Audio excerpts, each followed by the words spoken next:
trying to, go like cheap out, I think, on a lot of things. I would highly recommend against that. I think it's penny wise, pound foolish. I think people can tell, you want to spend money on the things that people can like look, touch, what they see on social media.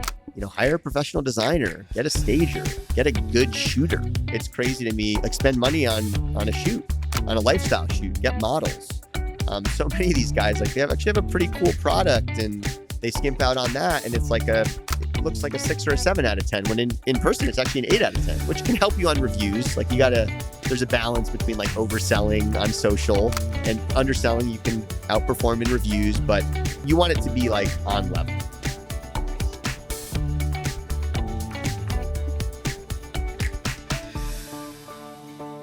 I wanted to start with the intersection of technology and real estate because you have a tech background. So I wanted to know from you what some of the biggest differences are on the tech side moving into the real estate side. Yeah, sure. So Jake, happy to be on. Thanks a lot for having me on. I want to say first off, I love the name of your podcast, Masters of Moments, and we could talk more about that later. But we talk a lot about moments of perfection at Onera and in StayOasi, my marketing and management firm. So I think we see a lot of this stuff the same way probably. But intersection of tech and real estate and sort of, I went from tech-enabled short-term rental property management to ultimately to, real estate development and hotel development, raised a fund and kind of went into that. So the tech-enabled short-term rental management, we started back in like 2016, 2017, but really got going in 2018. That's when I quit my 9-to-5 software sales job and went in full bore to build this hospitality management company. We went from, 8 units at that point that was mostly just lease arbitrage where we were leasing, apartments in the city and renting them out on Airbnb. And then had friends of mine who wanted to get involved in it and deploy some capital there and get some units themselves. So we turned into a management company and grew that from 8 to a couple hundred units by the end of 2019. And that's when, right before COVID hit. And we were actually, so I built this team. It was tech enabled. We also had a lot of offshore capability. So we built this team out in the Philippines, and this offshoring virtual assistant world, had been leveraging it for years. Got turned onto it actually from my days at McKinsey. Had a offshore project there and was like, wow, I mean, the labor talent you can get for the cost you can get overseas is pretty incredible. So I started leveraging that basically every job and company I started from there. At Blink Hospitality, the short-term rental management company, we had like 20 people over there by the end of 2019. We were doing this big offsite, the first one we had done in March of 2020, like the first week, and Manila airport shut down. They closed the border to the US. It was like, it was doomsday. All of our bookings got canceled. So that was a rude awakening to the fragility of this like urban STR business we had created. And it motivated me and accelerated getting into real estate development, raising the fund, and really unique stays, experiential hospitality. There's a lot to go into there. One like minutia question right off the top. So of those 20 employees, how many were overseas based and how many were US based? So it was 20 just in the Philippines. So that one market offshore. And then Blink Hospitality was me, my partner, John Cole. And then outside of that, I had hired a GM out of Southern California. And she was kind of like GM across the portfolio, helped manage the team.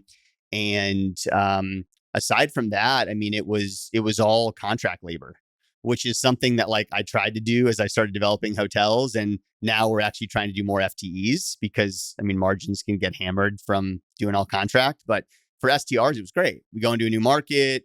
We wouldn't need more than 5 or 10 units for it to make sense. We'd find a good local third-party cleaner. They would help us kind of identify maintenance issues and stuff like that. So we didn't need to hire many full-time employees, which did really help us during COVID.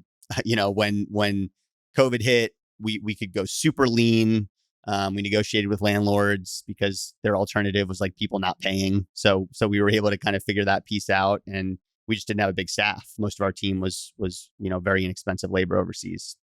So What pushed you from Blink Hospitality, which I would say is like the generic STR hacking Airbnb model, to something very different, which is what you're focusing on now, and that's unique stays. And we'll talk about what a unique stay is. But what pushed you out of what a lot of people are and were doing into something very different? Yeah, so it was a combination of factors for sure. One of them was that just gotten married and we did a honeymoon road trip around the southwestern US in my partner now, Jesse Comley, his RV that he lent me that was in his Joshua Tree compound. And yeah, so we took that RV, we did like a 6-week road trip, hit like a dozen national parks. I'd been living in Manhattan for, a dozen years and my wife for 10. And so just refell in love with the great outdoors, wide open spaces, but did not fall in love with the friction and issues that pop up with RV life. We were mobile mechanics and having to drive to dealerships to deal with problems. So I was very interested in these wide open spaces, incredible landscapes that the US has to offer, but not the friction of RV life. And that was sort of, I think, some of the beginnings of wanting to do this personally and building a passion around developing stays and experiences that cater to that. And as I mentioned, my partner, Jesse Comley, now, he had a compound in Joshua Tree where he had converted garage, bus, Airstream. He had a retired Cessna airplane that was basically an art sculpture. So like pretty kind of hodgepodgey, wild, but amazing property and in Joshua Tree. So like that kind of funky thing worked well. And it was early there. So he was doing these crazy numbers even before COVID. And so that got me interested. And then the final piece that really pushed me over the edge and was like, all right, we need to really go after this, do something different, was COVID. And just seeing the massive acceleration of outdoor hospitality, these more secluded stays. And yeah, it's what really motivated me to do it. I'd wanted to do it for a while, but the urban short-term rentals, we were making good money. The management, I was distracted from what ultimately became the main goal, which was Onera. Is there a flaw with urban short-term rentals, or did you just see a bigger opportunity somewhere else? I do think there's a flaw in the sense of, regulatory environment is constantly changing. I think margins have gotten really slashed in places where there isn't heavy regulation because it's pretty easy to get up and running. There's very low barrier to entry. So yeah, I mean, that company, Blink Hospitality, still runs. I'm not operationally involved anymore. It's not something that like gets me up in the morning, that side of the business. And I do think that margins are shrinking. Regulation continues to get worse and worse. So for me, it's okay. How do we build hotels? How do we build something that's lasting and sustainable and not just like a short-term cash flow grab? But with that said, like Blink Hospitality helped me get Onera up and running. I mean, that Blink was a guarantor on the loan, right? I mean, that allowed me to, to get the financing, some of the financing needed for Onera. And that track record with Blink helped me raise my fund and, okay, this kid's an operator and, can execute. And did you unwind Blink, or is it still going today? It's still going. Yeah. I mean, it's definitely, we're not actively trying to grow it massively. Right. And I'm not operationally involved. My partner, John Cole, is kind of, running that at this point. And yeah, it's a small little business and does well, but yeah, it's not where my passion, interest, and what I want to do going forward. Sonder is like the biggest out there. And obviously they've had recently a lot of trouble. They've taken over a bunch of hotels during COVID, and hoteliers thought it was a great solution. Their stock price is down. I don't know enough about them, but their thesis was that we could just do it better with tech than a traditional hotel operator. And I kind of thought that was more talk or more bark than bite, because a lot of the things that they were touting, we already had in hospitality and we're already doing, like keyless entry or text communication, like all this stuff. But I feel like in your space, you were actually able to leverage tech because you were like bootstrapping it and had to be lean. Whereas, if you're funded by venture capital, you don't have to bootstrap it. Maybe you can talk about like your experience versus some of the bigger entrants that you were seeing, because they're not cash flowing profitably and you are, or you were. Yeah.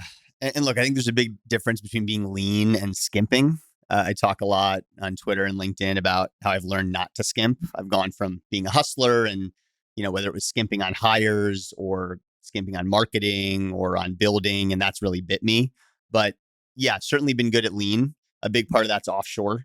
As much as tech, I mean, keyless entry is a part of it. Like you said, I mean, that's been going on for a long time. But our ability to leverage overseas talent, and I try not to skimp there either. Like, we used to get very cheap labor. Now we pay probably double the hourly rate, but we get the best of the best over there. And it just makes such a difference. I mean, running a business, right? Surrounding people with A players makes the whole thing go. Whereas if you have A players and then, some C players, it kind of demotivates everybody. And it can be addition by subtraction to get rid of the C players, right? So yeah, on the tech side, I mean, I don't think we're doing anything groundbreaking there. Keyless entry, we have a PMS. It's stuff that you're used to seeing and doing. It's more about, how do I hire really high quality people and source them and retain them? I think that's where we've been successful, and overseas is a way to really improve margins. Like, our team in the Philippines does not only guest communication and experience, they do they do light troubleshooting when the guest is in room. They do inquiry prior to check in. They help us with some of our accounting and reporting. They do a lot, right? One of them is like my executive assistant who sits underneath me and my GM, chief of staff. So yeah, we try to leverage that as much as possible. I love it. We've been hiring some people overseas, and I actually want to do more of it because I've been really pleased with the quality of the people that we're getting, how smart they are, what they can do. And it's not just really about the dollars and cents. It's about expanding who you can hire in a much broader way beyond the United States. We've been trying to think about ways we can utilize folks in a hotel. The podcast is called Masters of Moments. Our mission is to create moments in the lives of our guests and team members. I think people is an important part of that, like physical connection, people being there. How have you figured out how to do it without people being there, over the phone, over text message, email, whatever it is? Yeah, look, my business partner's in Lisbon too. We got our whole social media team, and that's one aspect of tech we should talk about, is the social media marketing side of things, because we've gotten really good at that. And I think there's a lot of interesting stuff there. And I think it's where travel is going and where people are looking at places to stay. You talk about the modern traveler on your site too. And we really, talk about that a lot too, and innovating hospitality for the modern traveler. But yeah, in regards to, that culture side of things, I mean, I think that it's culture, mission, vision, values, right? Do you have a vision that is exciting and inspiring? And our vision and is basically innovating hospitality for the modern traveler. And that's something that is shown out in the product that we put together, right? I mean, Onera is an inspiring product for me, and I want to continue to push the envelope with that and future products we roll out, and the team's excited by that. And so it helps us in recruiting, and then we try to treat our people right. We bonus them, we try to comp them well. We'll pay above market for good people that we can retain.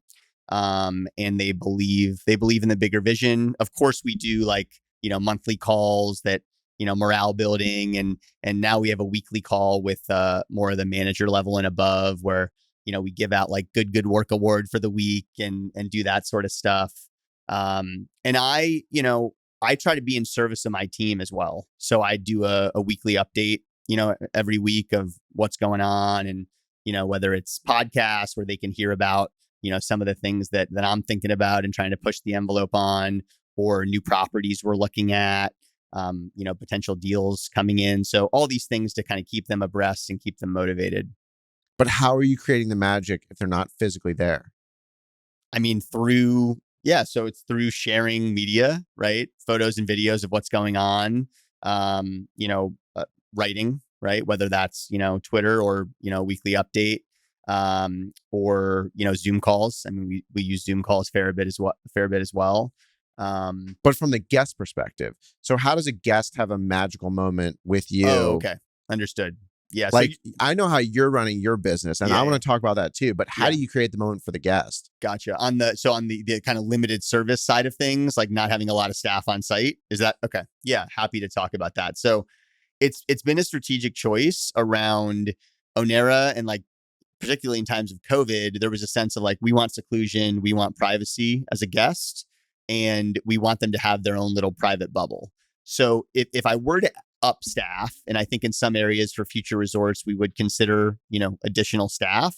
I would want it to be, I think Homie talked about this when you interviewed him, Aman, but it almost being like, as if they're not there, right? It's kind of like, you don't really see them and it's all kind of going on behind the scenes. So, we've been able to operate very staff light.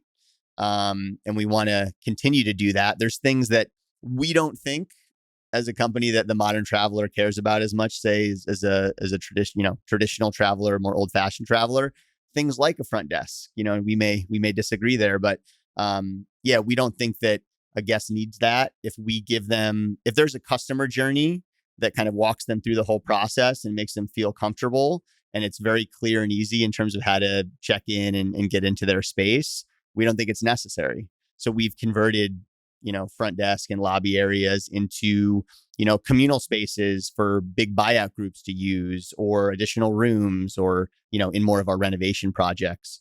And when I think about Onera, like landscape hotel type properties, unique stays, we want to have congregation space, but it's way more geared towards an event, or bringing a chef in for a dining experience or something like that, than it is, just more of a lobby, like check-in type deal. So yeah, it's worked so far. I love doing the podcast because I had a guest on a couple of weeks ago that said she screwed up by not adding a front desk. And here you are saying our strategy is not to have a front desk. That's why this is so cool, because you get the insights from both sides. I want to pivot a little bit. I was with a group of other hotel owners this week in New York, and we talked to Ian Traeger. And one of the fascinating things was he was basically saying that everyone that's made an impact on the hospitality industry has predominantly come from outside of hotels. And when I talk about hospitality, I'm talking about hotels. And he came from the nightclub industry. Before nightclubs, he, was just a random guy, right? He was out there. What do you think the big opportunities are, having the lens that you have, which wasn't traditionally coming from a hotel background, to creating these unique stays and what you're building at Onera and anything else you have in the pipeline? So I don't know if you know, I actually came from nightclubs to some extent too. I was a promoter in New York City for a few years. Everyone was a promoter back in the day. I love it. I have had I had an event and promotion company in college. So I've always liked hosting, and I think there's, a big element of that plays into hospitality. But even then and today, I aim to inspire my guests, right, or people that I'm hosting. And I think that's something I've brought to Onera, and I'll bring to future projects. I think that certainly fresh perspective. I'm not anchored to the same things that people that have been in hospitality for a long time are anchored to, like maybe a front desk, or like, whatever, like daily cleaning in room, or things that, maybe people don't care about as much as industry people think. And I'm able to push the envelope on that a little bit. Cost per key, right? For a limited service product. I mean, that's something that, like, if the P&L makes sense, the yield makes sense, like, why do we have to be anchored to what a select service hotel cost per key is? And I have some of those, back and forth with the REIT that bought out Onera, and there's a balance there, right? But yeah, willing to push the envelope, willing to do things that, like, traditionalists in the industry might think is a little crazy, but I see a path, and have a vision, and believe that if we deliver an exceptional experience and an amazing, inspiring product in a good location, that people will come. What is the modern traveler, and what specifically in your mind changed for good post-COVID? Yeah, so I think the modern traveler is extremely interested in experiences, and they're willing to pay for experiences. Something we're seeing with the modern traveler, I think, is that previously it was like heads in beds and I'm spending my money outside of, let's say, my room. Whereas now I think the modern traveler is willing to spend half of their budget on the place that they're staying, maybe more. Our guests at Onera come to Onera, and a lot of them don't leave. So I think that's and are really trying to experience the property and the uniqueness. So they're attracted to experiences, unique design and aesthetic, something that stands out on that front. tech enabled, which I think in a lot of ways can lead to more limited staff. And I don't think they place as much value on, things that were more historically important in hospitality, like a front desk, like an on-site concierge, like a daily cleaning or turn down service, things like that. I think that the modern traveler is more interested in, paying a premium for super unique design and experience versus, a lot of staff and kind of hand holding and that side of it. Ian Schrager actually mentioned that he thought daily housekeeping is in certain segments are going to evolve to basically disappear or change. How would you feel about a la carte in your real estate? Would you think that that cheapens the experience? Or if someone's like saying, all right, I want to pay $30 extra a day for daily housekeeping, whereas someone else might opt out of that because they don't want anyone coming in the room? Yeah. I think giving the option is fine. I mean, you have to be careful, I guess, when you're, a lot of our product is $1,000 a night plus on the weekends, right? And the reality is if somebody reached out and asked, we would do it. It's just not something that's going to come expected. And we communicate that, right? In our communication, it's like, we're limited staff. This is your own little private, magical bubble. If you need us, we're here. But we don't have a robust staff. And another thing that I think allows people to feel taken care of is our remote team and how fast to respond they are. I think they're faster than like the hotel front lobby is a lot of times when I call down and how many times I have to wait with the ring. They're responding within a couple of minutes via however you want, call, message, text. And so I think that helps people feel taken care of. But yeah, in terms of the add-ons, we've certainly focused more on experience add-ons and leveraging third parties when it comes to that. So again, trying to limit the overhead and on-site staff requirements. So we'll work with local vendors, and it's a cool way to work with local people, right? Local creators and tour guides and, people that can add a lot of value and a unique perspective and experience for your guests. So we actually been working with this company called Way. I don't know if you're familiar with them, Way Experiences, but we have like 8 to 10 experiences per property now, from private in-room chef experience, in-room massage. We have romantic packages we'll do because a lot of our guests are, couples getaway. And we have found so far, like at Onera, our most successful experiences are in-room experiences because people don't want to leave and they want it. They're paying all this money for this amazing unit in this setting where they can have these moments of perfection. And if they can, bring even more of curated aspects of that experience that they want, then they're willing to pay for it. You've mentioned Onera a bunch of times. We haven't really told anyone what it is. So why don't we start from how Onera came to be, and maybe you can weave in what it is, and then we'll talk about how it connects to your vision of unique stays.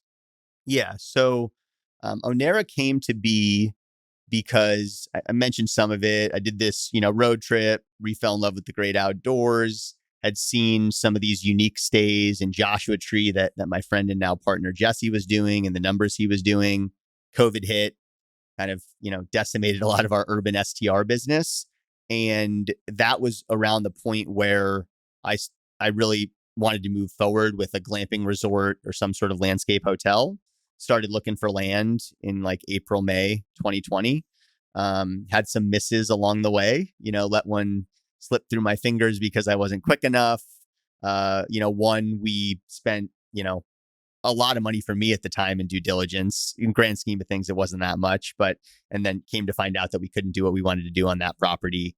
But the actual Onera Fredericksburg property, we found, I think it was like August of 2020, closed on it in December. And that was Fredericksburg. So Texas Hill Country, wine country, wide open spaces, cool views. The really cool thing about our property there is that we're a mile from Main Street, Fredericksburg, which is one of the biggest attractions there. Tons of restaurants, shops, you name it. But the property felt like this untouched piece of wilderness and forest. It feels like you're in the middle of nowhere, but you're a mile away from Main Street, Fredericksburg, which was pretty integral to our model because we didn't have F&B on site. So super convenient for people to go and get their F&B right nearby. But we found this property, and the vision all along was to create super unique unit concepts. Had done some market research and was seeing that like tree houses were just doing amazingly well. I was excited by that idea. Also saw some like safari tents doing well. And in the first project, we wanted to do bespoke, eclectic, and a mix of like hard-sided units, like tree houses and container homes, soft-sided units like tents. We have one that's shaped like a cocoon, one that's a dome, one that are more like, typical safari tents.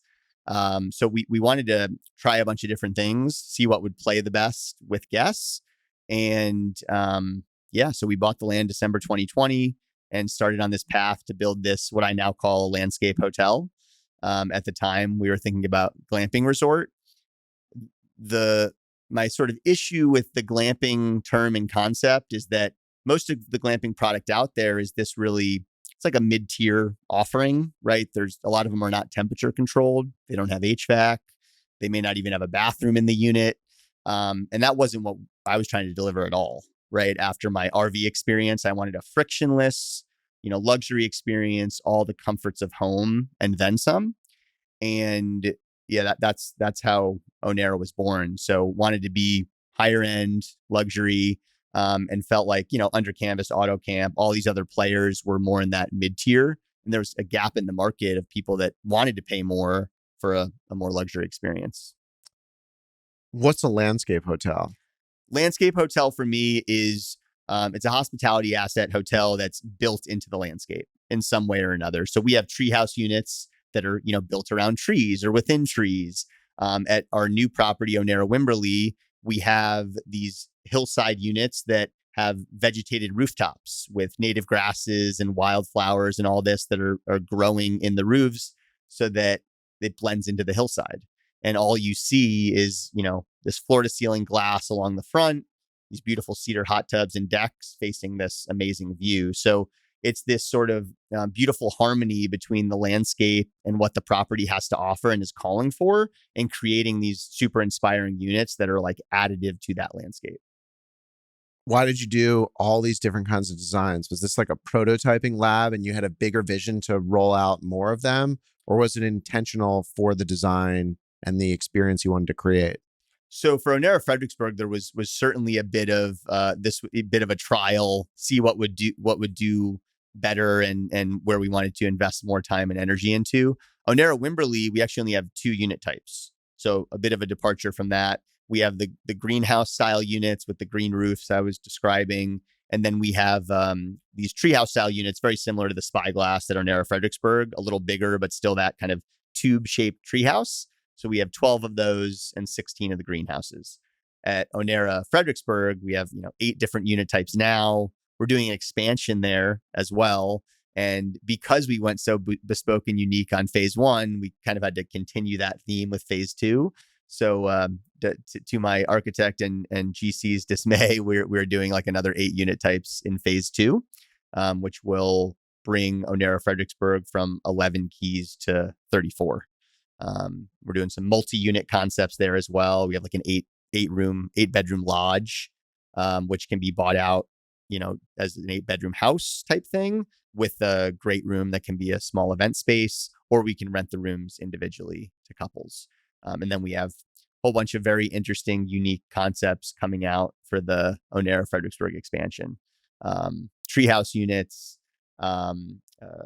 more ground style units that are still very unique and cool. How do you balance the integrity of design and good design with wanting to do all these different versions of the same thing without making it look like Disneyland? Yeah. So, I mean, we certainly try to go more sophisticated and elegant and minimalistic in some ways with, it's a very muted color palette, right? Earth tones, again, trying to blend into the landscape, not stick out like a sore thumb, right? So I think there's an element of that. I think also that every unit type, none of the unit types are like I don't consider any of them to be super like gaudy or, very kind of in your face and loud. There's really much more of a intention around how do we make this fit in? Where's the nature connection? So there is still a through line, even though they are all very different. Like if you look at Onera Fredericksburg, I mean, we have, Monarch, that's a butterfly, basically, right? We have Cocoon, another sort of ode to that, which is a tented style unit. So there's definitely, some cohesion there. And on the expansion, we're keeping that in mind as well. Can you talk about the process and the timeline of developing one of these things from scratch? Because I'm chuckling a little bit because, COVID happened, and then immediately in August, you're like making offers, you're running around, you're coming up with this business plan. That's pretty like short timeline. And then you executed on the vision, built these things. We didn't go into it yet, but you sold it, you sold an interest to it. There's another guy out there who created this thing, Live Oak Lake, who did a similar thing in a very short timeline and exited it with like proof of concept of 1 year.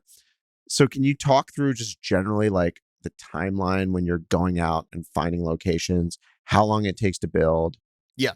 So what I did for Onera Fredericksburg, I would not do again. I certainly learned some hard lessons in there, but we made it work. We figured it out.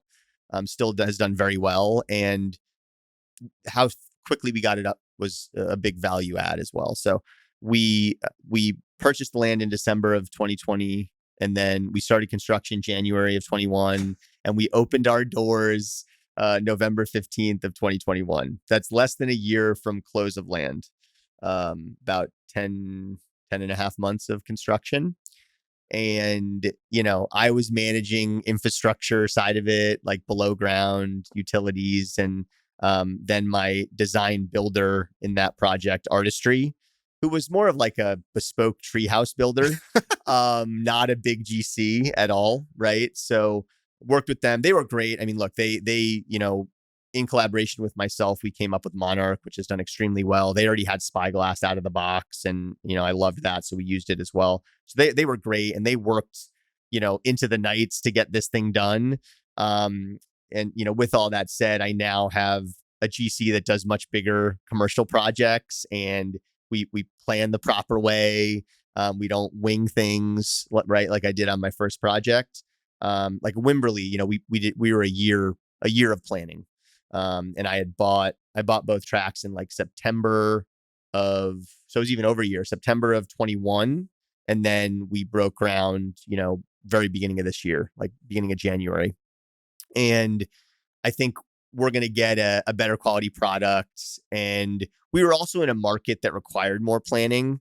Texas unincorporated counties in general are pretty friendly, right, for this kind of thing. And that's part of it, just being able to get something up and running. There's not a whole lot of permitting and hoops you have to jump through. There's a few things, but nothing major. Fredericksburg and the county that we're in, Gillespie in particular, was pretty easy to work with. I was talking to the Economic Development Commission. They were super favorable to us doing it.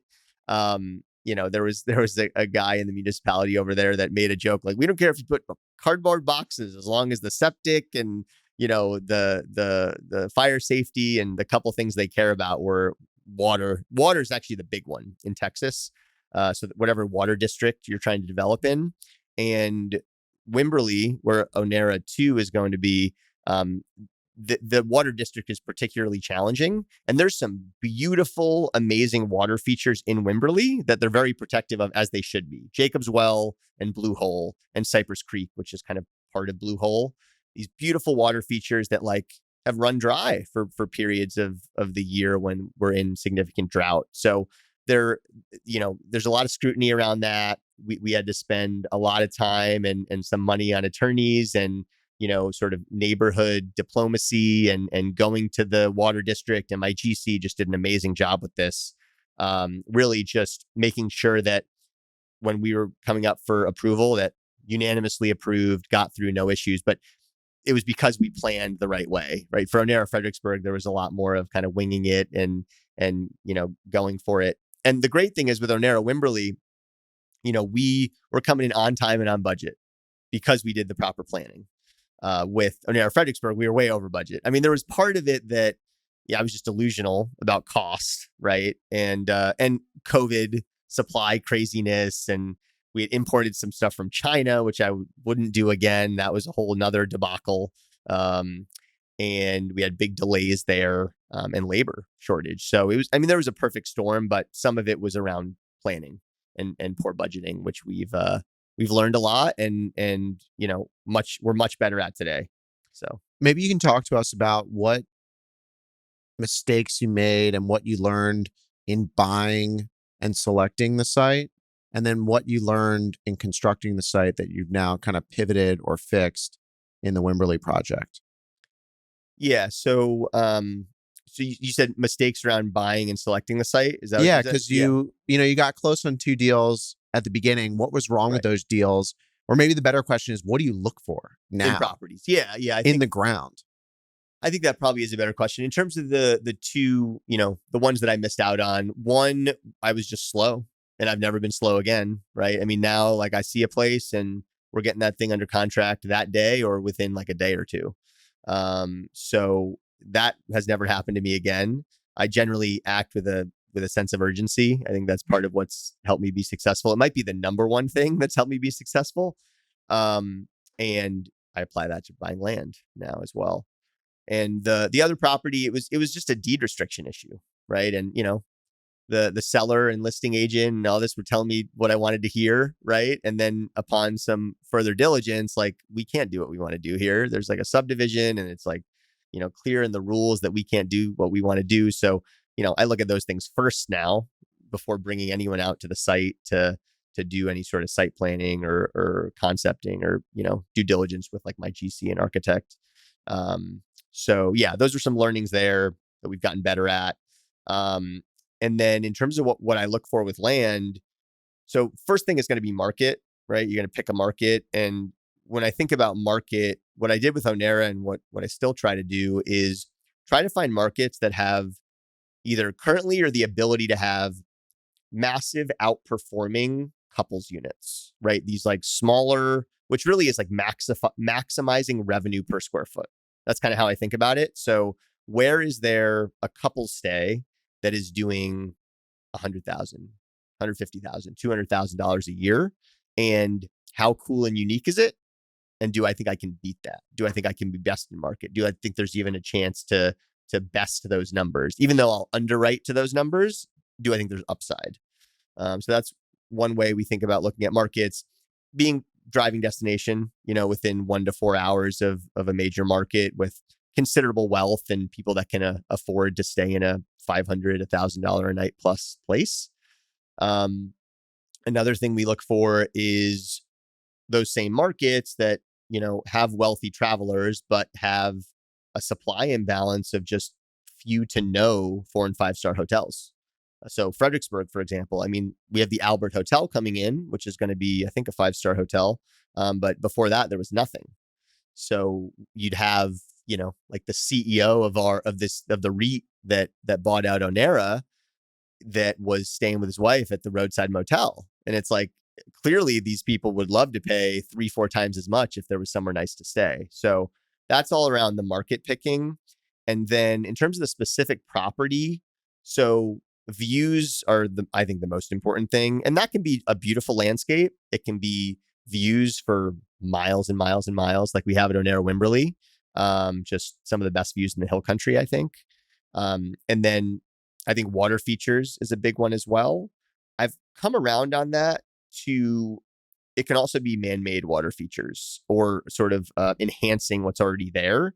You don't have to have this like amazing riverfront or, even Isaac, Live Oak Lake, like he did some of this, right? He really, brought that lake to life. I mean, yeah, wasn't that like a mud pond or like a cow pond? Like, I don't, it's basically a hole with water in it, right? Yeah. And he put some like aerifiers in there. And so it makes it much clearer. And, you can go out with kayaks, and I'm sure he's sort of like supplemented the water a little bit in some way or another. I don't know if you know, like the cliffs at Hocking Hills in Ohio, really cool vacation rental landscape hotel type property. And they have these like natural pools that a lot of it probably was natural, but you can tell there's been a lot that's been enhanced, but it still looks very rustic and natural and just super, enticing and attractive. So some sort of water feature, whether that's man-made, natural, views. And then the one that's like, I'm actually starting to wonder how important is the closeness to attractions, right? So whether that's Main Street or, some natural feature, a national park, something like that. And I think you have to be close enough for sure. But I used to want to be like a mile, like 1 to 3 miles away, like super close to main attractions. But now I believe partially from Live Oak Lake, I mean, there's not a whole lot going on in Waco. And, you know, Amman, I mean, is close, but still 20 minutes from like Lake Powell or, anything like that. So I'm starting to come around more to this idea of if we create something truly exceptional, then people will, go a little farther. So now I'm actually more interested in just amazing piece of property and less concerned with how close it is to, an attraction or a market. How important then is it to have experiences on site or the availability of experiences on site?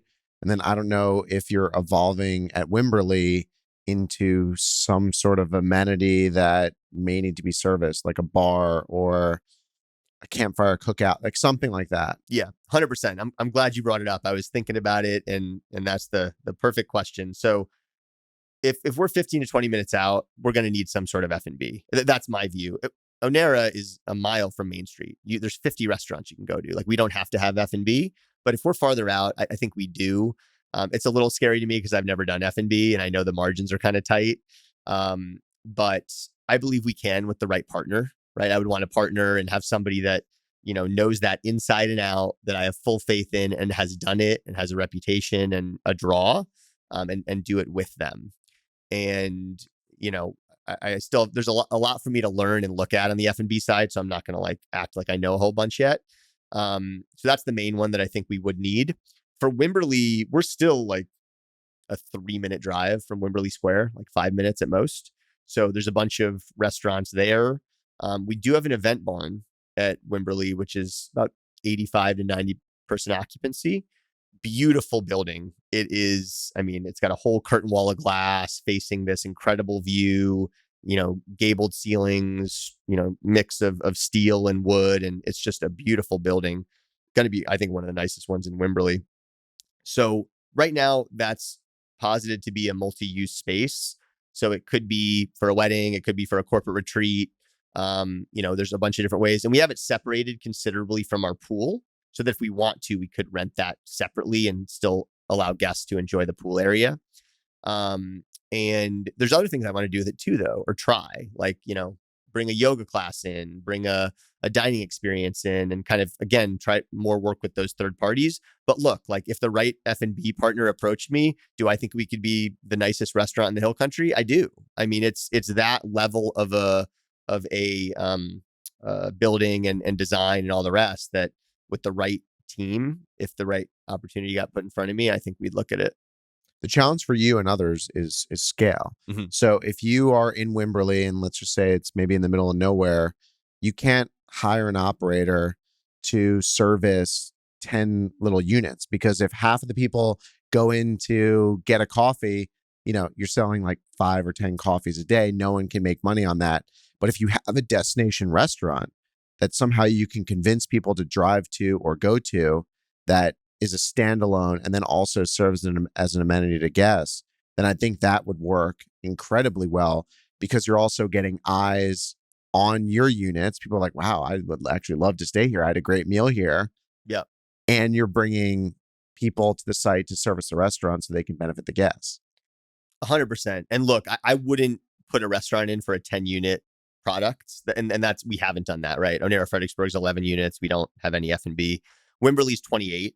So it's a little bit bigger.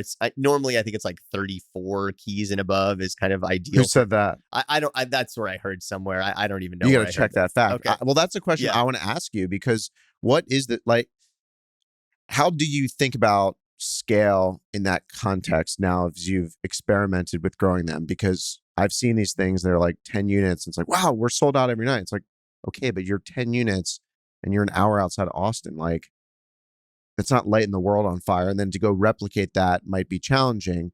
Where have you found the sweet spot to be where you're getting paid for the time and effort you're putting in, but you're also creating some mass without having a whole lot of vacancy? Yeah. So look, I mean, we're leveling up from 11 to we have a 28 site coming online. We're expanding Onera Fredericksburg to 34 keys. There's a ton of people moving to Texas. There's a ton of wealth moving to Texas. So I believe in the market. And, one thing Texas has going for it is that there's not a lot of super cool things to do in Texas. So if we can provide that for all the wealth and, the triangle of cities with millions of people, then I think we're going to do well. And, 28, 34 units, it's still not, 100, 200. I think it's very achievable. And one thing that we have gotten pretty good at and we're going to continue to push is our marketing and particularly social media. And there's a lot of aspects of marketing that we haven't even really touched yet. We do nothing with ads. Like there's a lot of areas that we want to roll out and do more of, especially as we get bigger. But right now we're like just relying on Instagram basically. And we're putting out really good content there. We've built out this whole social media team, basically shooters, editor, people that do storyboarding and social media management, recruit the influencers, like VAs that help support that team. And we've gone from, 0% direct when we opened, which was just all Airbnb. And that was how we underwrote it. Direct bookings were gravy. And now we're 70% consistently month over month. And we think we can get that to 80 or 90. So, 70% direct. Yeah. How did you ramp up not only the property, but the social media effort? And then how did you bring people away from Airbnb to your direct site through that process? Yeah, so we don't try and do the whole move them from Airbnb over. We're trying to reach a different audience and like connect with them through Instagram. And we're trying to reach an emotional buyer, what we call an aspirational buyer, as opposed to a price shopper on Airbnb. So instead of like, oh, I'm going to this place, let me see like the best value I can get. It's, oh my God, this place is amazing. I have to stay here. And it almost doesn't matter if it's like $650 or $950. They're going to pay if they have the ability to. So that's a big point of distinction and a reason that we like direct, more than Airbnb. But yeah, in terms of the ramp up, so initially it was all Airbnb. And then I had an influencer hit me up on Airbnb that was basically like, hey, you got to let me stay, do a giveaway. And I was skeptical. And we were just getting our direct booking website up and running. We had barely taken any direct bookings. And she was persistent. And I was like, oh, we'll give it a try. So she came out. She didn't even stay because she had a conflict or something. So she just came out, took content, did a giveaway. And we ended up doing, I think it was $10,000 to $15,000 in direct bookings from her coming and doing a giveaway. And then she came back a month later and did another one on a new account that she was growing for travel. Her first account was called SA Foodie. It was more of a food hospitality focused account, which I think has a lot of crossover. Food accounts can be good for hotels as well. But then she had a travel one she was starting, and that one produced similar results. So, I mean, that's what really kind of turned me on to there is something here. This ROI is ridiculous. There's, the market has not fully figured this out yet, and we need to go all in here. So the first year, basically, not even year, the first 9 months or so, I was doing it myself, right? I was just posting photos. We weren't even really doing reels. And I don't know a whole lot about Instagram, or didn't at that time, right? And Amanda, actually, this first influencer, she kind of helped me initially, gave me some tips. So I was doing it myself, was just getting inbound influencers, and, I was doing pretty well. I mean, we did 30, 35% direct in that first year. And then it was beginning of this year that we decided to, first we tried to hire an agency, and that, it went okay. But I thought I was doing better on my own, but I was like, I can't do this myself. We're reporting to this REIT now. I have these other massive projects. I can't be managing the Instagram. So we built out the capability internally with the idea of we're going to do it for all of our properties. And we also are doing it for third parties as well. So I have a company called StayOasi that does marketing and property management for third party assets as well, not just, the assets that I've built and renovated. And that company is the one that employs, editors, shooters, creatives, social media managers, et cetera. So break that down then for me. What does going all out on social and your media strategy mean for Onera Fredericksburg? Yeah. So for social media strategy, there is a content creation piece, which like this agency that wasn't even really included. And it was, 5,000 a month, like just Meaning actually like filming? yeah, What is filming, content creation? getting content, having a shooter go, stagers, Yep. models, like, doing a shoot production. Yeah. And to do that right, to get good lifestyle content and content that will play well on social media, it's not cheap. Shooters are, good shooters are $1,000 a day, right? At least 800, and models are, whatever, a couple $100 a day, at least a few $100, and stagers are similar. So gets up there pretty quick. But we've gone from, we've more than doubled our direct bookings, right? So we're investing in social media, but we're seeing, the returns in terms of the revenue side of it and the booking side of it. And since we shifted over from like agency and me just kind of hacking it together with photos, we only started that in May of this year, and we had like 18,000 followers, and now we have close to 50. And so, obviously the growth is really accelerating, and we've been able to maintain that 70% direct month over month. But yeah, we're spending, thousands of bucks a month on content creation, thousands of bucks a month on social media management, and, some amount on influencers. Initially, we weren't paying influencers, but then I had my first influencer that we did pay. They were like $3,500, and they were, we thought they were really good, and they actually came recommended, I think, from Isaac as well. And we did like a $35,000 to $40,000 bump in direct bookings in the next like 10 days or so after they posted. So that's like a more than 10x return. So, we're very open to paying the right influencers. Now that's the thing. It's like you have to weed through to find influencers that have a relevant targeted audience that you're trying to reach and that have good engagement. So we try to target like 5% engagement, which is really high. We'll do like 3% plus, but industry standards like 1%. So engagement is really key. And we've had good experiences where the influencer actually creates really good content that then we own and we can use elsewhere, but they're filming and they're shooting and they're styling for the good ones is actually as good as you could pay an agency for or pay the best people in the business to do. Yeah. So that is, UGC, right? User generated content. And that is one big benefit we get from influencers. There's like the audience and reach benefit, and then there's the content. So we try to do the same thing. And we're actually talking to an early stage startup that is creating this product that essentially allows you to create like loyalty program and rewards and this sort of thing for UGC from guests, not even influencers. And we think the product's very compelling. We actually might even be an advisor for them. But at minimum, like if we can help incentivize our guests to generate content and like push us on social, we're less reliant on influencers. And it's a sustainable model. Walk me through the bigger strategy of booking direct with you. Like obviously, okay, everyone knows that you're going to save some commission with Airbnb, but how does this all play into the bigger strategy? OTA fee savings or booking engine savings is a small piece of it in my mind. It's a piece. So Airbnb is charging the guest, 15 or 12%, and the host, they're charging 3%. That 3% we're going to pay either way. It's just payment processing, but we scoop almost all the 12 because we try to maintain price parity. We're not doing like, you book with us direct, you get a discount. Because again, we're trying to reach an audience that's actually less price sensitive than the Airbnb shopper. So we try to do price parity, and then the other benefits are, in line with that. You're reaching an aspirational buyer that's less price sensitive, and you own the customer, right? You have their contact information. You can remarket them. You can market new properties to them. You can share, like, Isaac and I have talked about sharing audiences, because one issue with the unique stays space, you're targeting a guest that wants something super unique and novel, so you don't get a ton of repeat business. We've only been open a couple of years, so hopefully that will increase.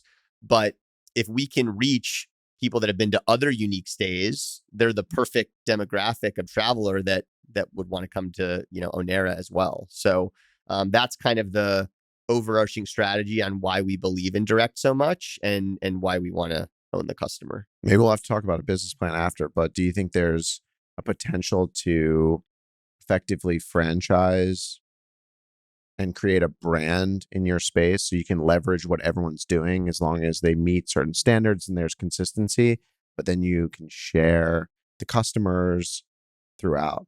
Are you talking like kind of like a soft brand? Yeah, but type but situation? not with a big brand where you create it. Yeah.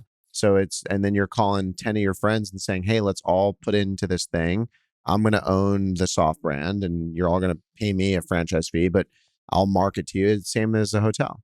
Yeah, I think it's interesting. I definitely think it's needed. So funny enough, actually, have you heard of Storied Collections or no? No. Michael Golden. And so they started this soft brand for like castle properties. Yeah. And have done quite well with it. I mean, I don't know. They probably have, over 100 castles or something like that in this soft brand. And he's now creating one for outdoor hospitality called Nook. And, we're very likely going to be a founding member, initial member of Nook and potentially advisory. So yeah, I think there's certainly a play there. We'll talk about it at lunch. Yeah, we'll talk about it more. I think there's other things we can talk about too in terms of the type of property that I want to develop next. And yeah, we can dive into that or not, but essentially tropical treehouse resort. I'll leave it at that unless you want to know more.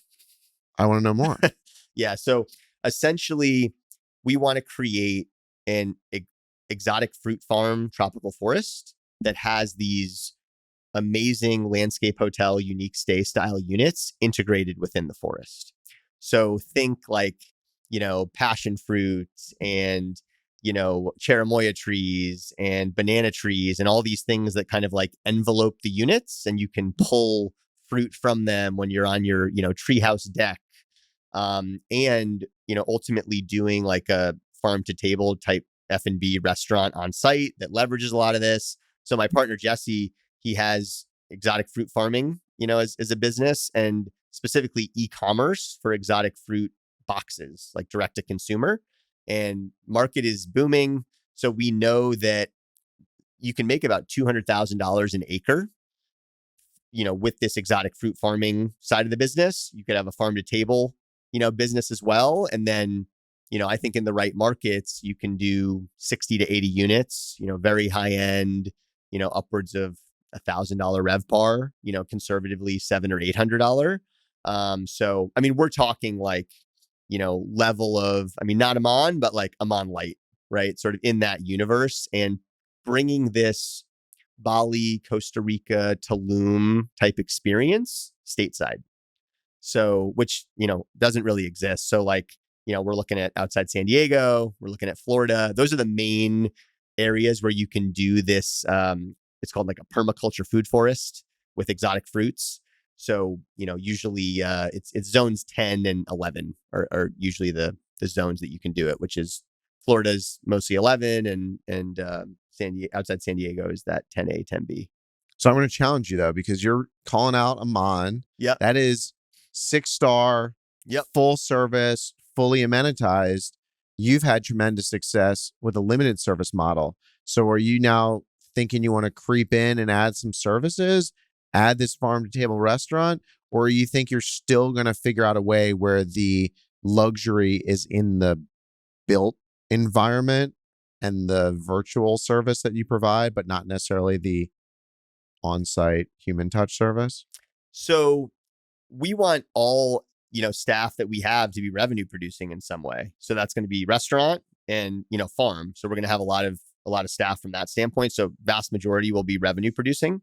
I still definitely believe more in this sort of CapEx, in amazing design and super cool units that kind of sell themselves and provide that luxury experience within the unit. But it will certainly be more staff than like Onera Fredericksburg, right? But yeah, no, I'm still not thinking, the 3 or 4 to 1 staff ratio that like Amman has. And that's part of why I said Amman light, right? It's not to that level, But I think our units would be on par or cooler potentially than some of what Amman has, especially when and it's just a different landscape, right? I mean, that's like a beautiful, super expansive, amazing desert landscape. And this would be, a tropical exotic fruit forest stateside, which normally you have to fly, a number of hours to experience. How important is design to you? And what is your aesthetic and what are you inspired by? Design is super important to me. I'm not going to say that like I am the most creative designer myself, but I've been able to hire really good outside the box designers, architects, etc., and can sort of, bring in the hospitality lens, the guest experience lens, and now the Instagrammable lens, the media lens. How is this going to shoot? How's it going to look from the interior? How's it look from the exterior? How are we going to get that money shot that can be multi-million view reel? And that's really how I'm thinking about things today. But yeah, I mean, I've worked with a number of different designers and architects. It's always a challenge to find the ones that are highly collaborative and work well in groups and play nice with others. But we've gotten better at that. And, it's something I look for. You want to talk about the financials now and like how you make money on these things? Sure. Yeah. So let's take Fredericksburg because that exists. So we can talk about the specifics there, or you can tell me what you're trying to target from a cost standpoint, a basis, and then what are you trying to yield on that after, well, let's keep it at the NOI line. Sure. So I'll start actually talking on the yield side of things. I can get like roughly into the cost side of it. The REIT doesn't want me to get too nitty gritty into the detail around the cost. Well, we'll talk about the REIT too, because you mentioned that a couple times. But like, what are the margins on these things? Like, if you look at a hotel P&L, a lot of hoteliers out there be happy with like 20% NOI margins, 30% maybe depending on the market. Where are you hitting? And also on a per key basis, like what's your NOI per key? Yeah, so we're in the 50s. And 50% or 50,000? North of 50%. Okay. Yeah. And that's the goal. And there was actually points where we were even a little higher on that. Labor's gotten a little more expensive, market's gotten hit a little bit, but we're normally in the 50s, and that's the goal. And then, yeah, I mean, Summit released a report that, stabilize $90,000, per key per year, which is, I don't know, like 6.5x what their typical limited service hotels are. Yeah. Yeah. So maybe 9x actually in some bad. cases. Yeah. They, I think they had like 14,000 or something is like their typical. So yeah, our cost per key is, 3.5 times what their select service hotel keys cost. But, our NOI or, NOI per key is 6.5 times. So like, again, P&L makes sense. The yield makes sense. I think, Homie talked about this too, right? It's, to me, that's what matters more, as long as it can be justified and backed up. And yeah, so far we've been able to back it up. What do you think the biggest risks are as you're looking to expand and grow to maintaining those types of margins and NOI per key? Yeah. So look, we're continuing to elevate the products. And so I think like Onera Wimberley is going to be a better product than Onera Fredericksburg. So yes, it's more keys, but we have this incredible pool we're putting in. There's this beautiful event barn space we're going to have. The views are out of this world. I mean, way better than the Onera Fredericksburg views. West facing sunsets and all hard-sided units, which is, I know, a departure from what some people are saying in the space.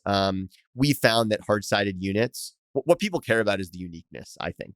It's not whether it's a tent or hard-sided. And for us, the hard-sided lasts longer. It's easier on the operational side of things. Especially in like the markets we're in. I mean, Texas deals with some extreme weather.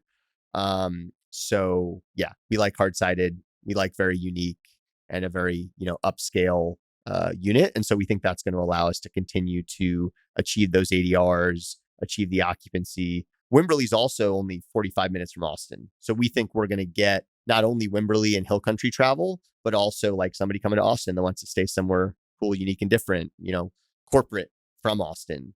So yeah, we think there's a lot of opportunity there and plenty of ways to fill rooms, intimate weddings, super high price point, intimate weddings. You got to do it. Oh yeah, 100%. Weddings is where you make money on F&B in hospitality. I mean, if you talk to wedding venue people that don't have a real restaurant, they are doing very, very high margins in the experiential type places. Yep. We see it. I mean, look, I don't know. I haven't seen a comparable venue to Onera Wimberley. If you were to like do a full buyout in Central Texas, like where we're at with the event barn we're going to have, the pool, like how cool the units are. Like so in terms of that super high price point, luxury, intimate destination wedding type thing that you want to do stateside, I think we're in a good spot for that. How did you raise capital for your first deal? You talked about, let's talk about Fredericksburg, because you said that was in a fund. Is that kind of a single asset fund? Was it spread across other investments? How did that work? Yeah. So I actually, when we first started Onera Fredericksburg and I was raising equity for it, just called up, friends and family, raised like, it was under $1 million, but some amount of money between just network I had built and that I had made some money for them on urban STRs and that sort of thing. So raised money that way, but we knew that we were interested in the fund. The fund wasn't created yet. We were still going through legal and all the rest. So we had an option to roll their investment into the fund.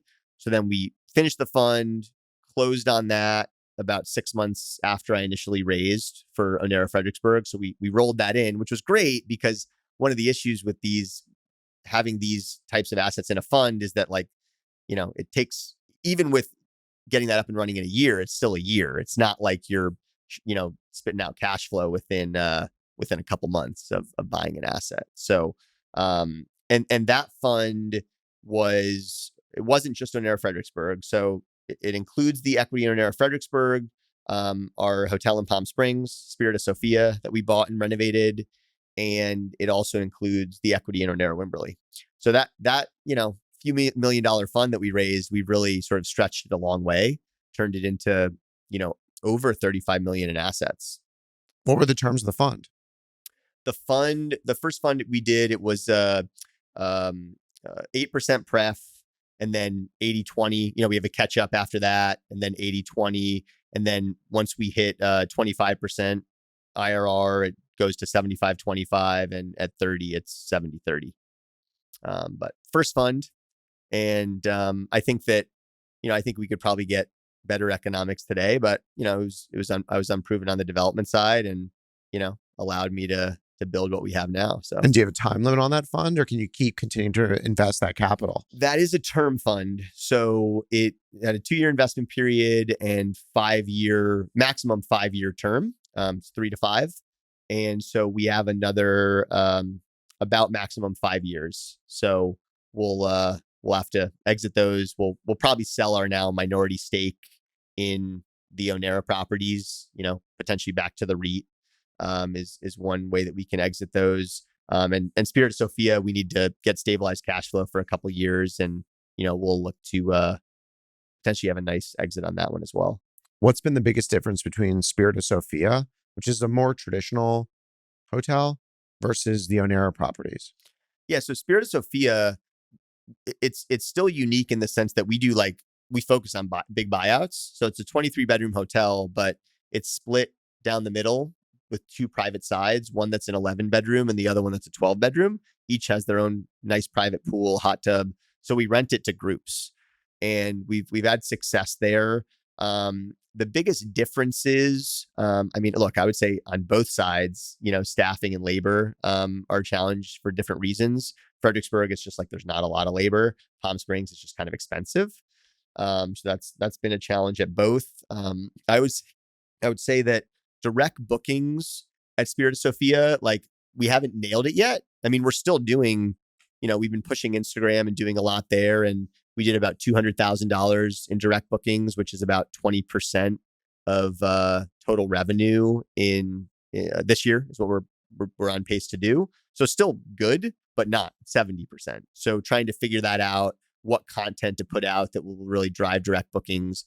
Because again, you're not just convincing a couple at that point. You're convincing, a group of 20 people that this is the place they want to stay. And, they're all comfortable with booking direct and all the rest. So we're figuring that out, but we have some exciting strategies on the horizon to push that. Well, how do you know that that's the right strategy? Maybe single bookings is the right strategy? How do you reconcile that? We tested single bookings earlier on when we did the renovation, and it turned out that the supply demand imbalance for these really big places was out of whack, in the sense there wasn't really the 11 and the 12 bedroom properties available. And so, but there was substantial demand for it. So we tried individual rooms a little bit initially, and we just were getting these like crazy, amazing bookings for the full sides. And we can still rent individual rooms. And we do occasionally, but it's to like fill in gaps. So we get more from experience so far. We get more per room when we rent it together, actually. Let's talk about the REIT, because when a REIT comes in and REITs are active in the market, they're usually crowding out others and paying top dollar for assets, and their stock price is high. So how, after like 2 years, did you get a REIT to buy into an asset class that they've probably never, ever bought into before? Yeah, so it was a process. I mean, it took a year to get the deal done. They were interested in us pre-open, actually. I think they had a mandate from their board to get into alternative hospitality. They really liked what we were doing and believed in it. Was certainly a departure from what they had been doing. I mean, the REIT that bought a majority interest in us was doing select service hotels and, mid-market, right? Not luxury at all. But yeah, I think they had a newish executive team and a mandate from the board. And, they saw an opportunity to, Onera was a small deal, but when you combine Wimberley, which they provided mezzanine debt and helped us secure the senior, and they have an option to buy that. And then the expansion to Fredericksburg. I mean, now we're talking about deploying, something like what, $40-ish million. So, I mean, that's considerable. It's not, it's not just a little $5-7 million investment, which for a $4 billion REIT is chump change, right? But they saw future potential to, expand this product with us and build more Oneras. So what did you learn negotiating with the REIT? And then talk to me about like making them kind of secure the senior on the new deal that you were cooking and providing the mezz. Yeah. Like, how did you work that in as part of your negotiations and how that evolved? Yeah. Sorry, what was the first question? What did you learn negotiating with them? Oh yeah, along the way. So look, I mean, they're professional negotiators, right? So, and my partner John in the fund, was really wanted to do the deal a lot more than I did in the beginning. I was like, I don't know if I want to like report to a public REIT and like deal with all that scrutiny. We're making, good cash flow. Like, why are we doing this? And ultimately what sold me on it was that they were going to enable us to do Wimberley, because the financial, markets were changing. I was starting to get really concerned. Like, we had, $1.5 million, $2 million into Wimberley already, and pre-construction and plans and, permitting, getting the whole thing ready to go. And I started to get concerned, like, are we going to be able to close the debt? And well, we knew that they wanted to deploy hundreds of millions in this alternative hospitality strategy. So it was a benefit to them that we had this other project we were bird dogging, was like, pretty far along, close to be able to go ground up, and that we had already raised the equity for it. Because that's a big piece. Like, they like this strategy of like, we take the development risk, right? And then they have an option to buy it. But they've been really supportive. And I don't know if I would have been able to secure the financing without them, given the time, right? Not at that price. Yeah, we closed on the debt in January of this year. It's a great structure. It was a very challenging time to raise, but they helped provide us a letter of credit, which we pay handsomely for, but allowed us to get the debt, and they also provided the mezz debt. So, how involved were they and are they in the construction of what you're building and advising on the design or certain particulars that they might think are important?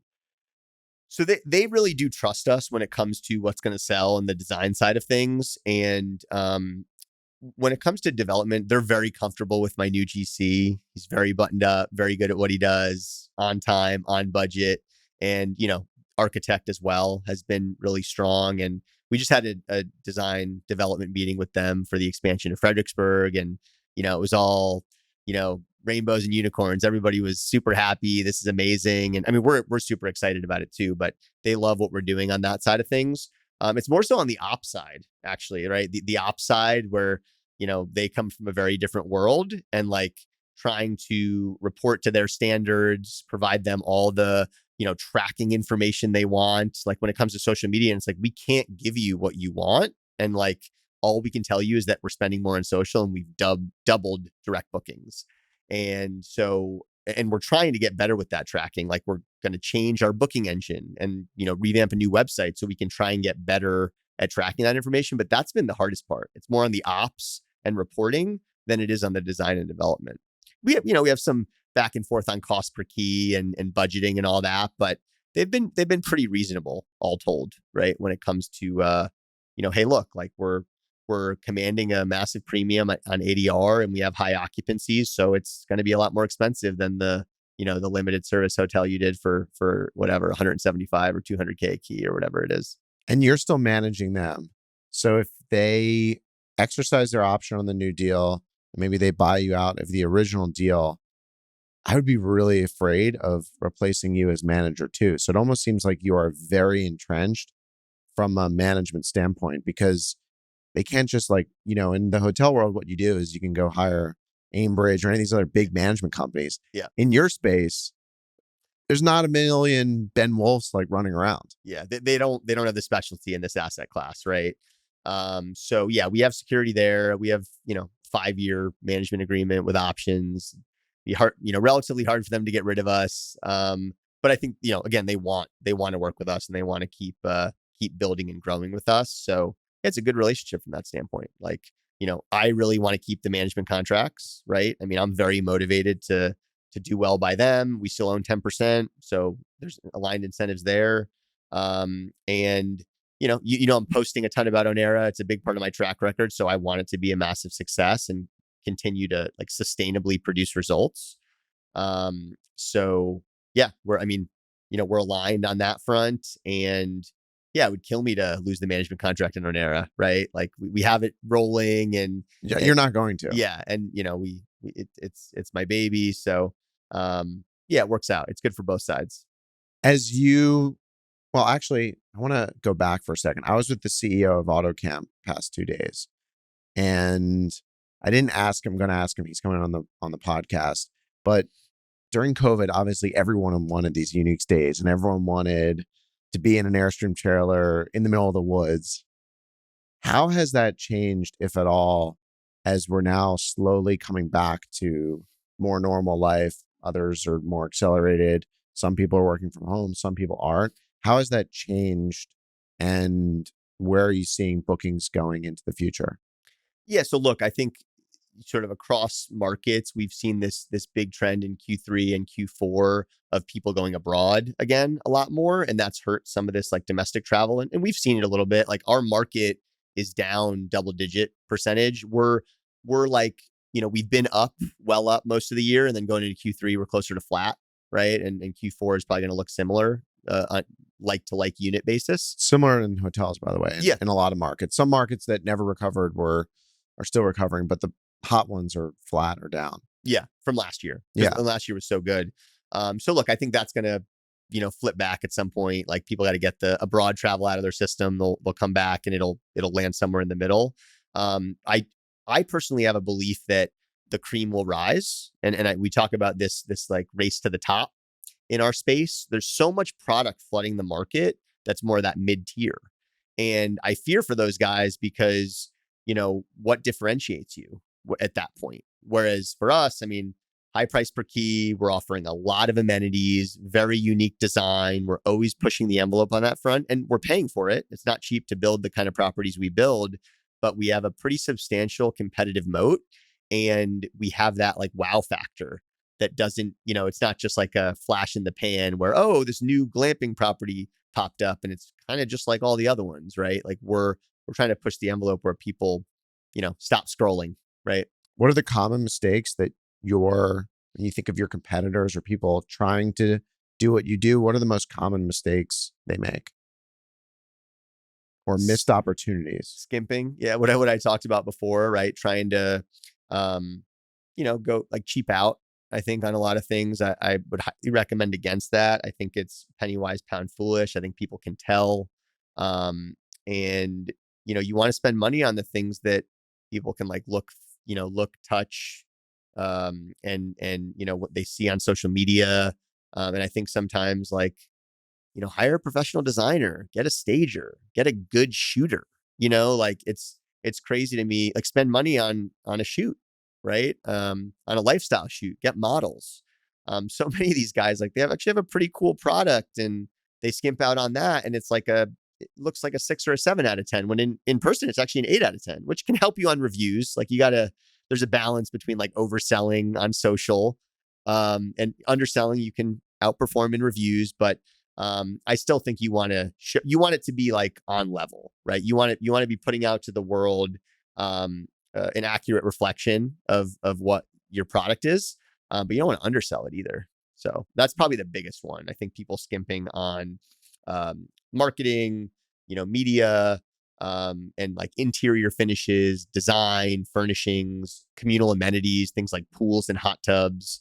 That's what differentiates you. So. What are some of the DIY hacks that you can't live without today? We talked about the virtual staff, but what are some of the other ones, whether it's in business or personal? I mean, in both of my companies, probably the thing that has like changed my life the most is really good hires. And so the most important one for like my quality of life, sanity, and being able to focus on growth is this kind of like GM, exec ops, chief of staff type role. There's people call it a lot of different things.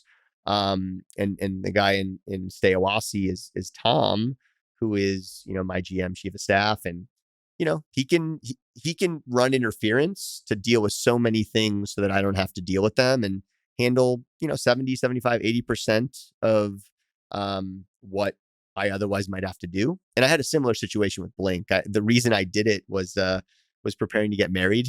And I was like, I know my wife's going to kill me if I have an emergency and my phone's blowing up on our wedding day. So I got to figure this out. And it ended up being like the best thing I ever did. I got way better at delegating, developing that manager and then my current GM. And then, bringing on Jesse as a partner who, he can own entire verticals. He owns our social team. Like he's the business owner of that. We sell, like I said, we sell the services to third parties. We manage our own properties. And he's the business owner of that. Him and the team report to me, and, they got us from 18,000 to 50,000 followers and, our first 1 million view video. And he's really good at figuring stuff out. He doesn't have a social media background, but he's able to kind of get up the curve. And another strong skill set of his is on the pricing and revenue management side. I think he's the most sophisticated guy that I've ever talked to in the space when it comes to pricing, and sort of revenue management more holistically. So yeah, that's a big value add as well. So just having people on the team that can fully own things, and I don't feel like I have to micromanage or look over shoulders. I can do stuff like this. I can go on a trip and, make sense to meet you in person for podcast and line up 4 other meetings in Florida. Because, by the way, after Southern California and Texas, Florida is the highest on our list of any market. And obviously there's a lot of sub markets within Florida, but in terms of state, we want to do some stuff here. So it's no knock against California, but I've done 2 projects there with the biggest real estate investor, one of the biggest real estate investors in the world, and definitely the smartest hotel person. And I'm going to be staying away from California for a long time. It is tough. It's a challenge in all aspects. Yeah, definitely easier if you buy. I don't know what you were doing over there. I know you had a one hotel there, right? Yeah. Yeah, we helped Starwood on a 1 hotel. Okay. 2 1 hotels actually, and spent years on one and very successful on another. But it's a tough environment, and knowing friends who own lots of hotels in California, it's tough to get stuff off the ground, particularly when you're constructing something that doesn't already exist. Yeah. Yeah. Oh yeah. Yeah. No, so our Palm Springs place, we bought a existing hotel and renovated it, and much more achievable. Yeah. We've looked at some stuff in Idlewild, kind of like that market too for a boutique place. More We've like, got a place called Idlewild in Florida. You could look there. all right, cool. Yeah. Check that out. Closer. Where do you see the company in 3 years? So StayOasi, I want to be managing, I don't know, 3 years, but ultimately I want StayOasi to be managing thousands of doors in this experiential hospitality product. And like you said, it's like REITs and, all these owners, like who do they go for management of this new product type? We want StayOasi, my management company, to be that. And then ultimately, like we have this management company, there's a ton of value there because there aren't other management companies that can manage this asset class and type. But there's also value. Hey, could we package these thousands of doors and sell it to a big group, get a good cap rate on it. Owners can opt in. So, that's certainly a strategy that I'm very interested in.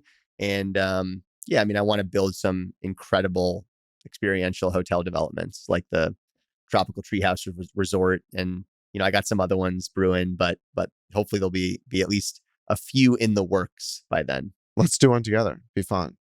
I'm down. Let's do it. I asked all the guests on the podcast the same closing question. That is, what's your favorite hotel? That's a good question. Don't pick one of Summit's hotels. The deal's already done. Yeah, no. Favorite hotel. I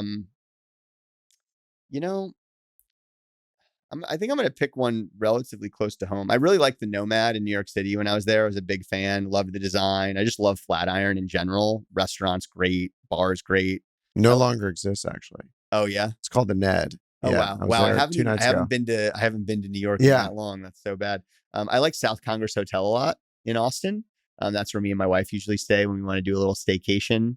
Know the folks over there. Really like the vibe. Their pool reno that they did. I just love that whole South Congress area. I don't know if you spend time on there, but big fan. Great food, spacious rooms. We often, a couple of their suites are just like, 900 square feet overlooking the pool, nice design. We actually did my wife's birthday over there this year. So it was fun. We don't have to deal with the cleanup, right? So it was good. Smart. Yeah. Thanks for coming on the podcast, man. This is awesome. And I cannot wait to see what you actually do in the next 3 years. I know it's going to be big, and it's amazing what you're up to. Thanks, Jake. Appreciate it. Happy to be on.